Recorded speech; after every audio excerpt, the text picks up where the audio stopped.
महाराष्ट्रामध्ये विधानसभेमध्ये किंवा ग्रामपंचायत निवडणुकीत दोन्हीपैकी जास्त रंगत कोणत्या निवडणुकीमध्ये असते? ही एका जत्रेसारखे स्वरूप असते. म्हणजे तिथे नातेसंबंध असतात, आपले परके मंडळीची पंगत असते आणि तिथे जवळपास प्रचार असतो. गाडीचा स्पीकर जोरात असतो. पण इथे राजकारण कमी आणि माणुसकीवर जास्त भर दिला असतो.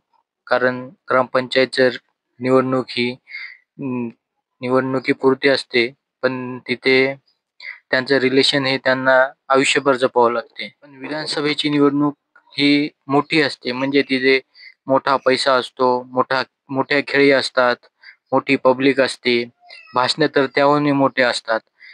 आणि विधानसभेच्या निवडणुकीच्या एक का दोघा गावाचा नसतो, तर कमीत कमी 3-4 लाख पब्लिकच्या जवळ-जवळ त्यांची निवडणूक असते. तुम्हाला कोणत्या विधानसभेच्या निवडणुकीमध्ये जास्त इंटरेस्ट आहे?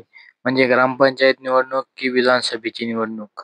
म्हणजे तुम्हाला दोन्हीकडून तुमचा फायदा किंवा तुमच्या विकास कामे मार्गी लागतील असा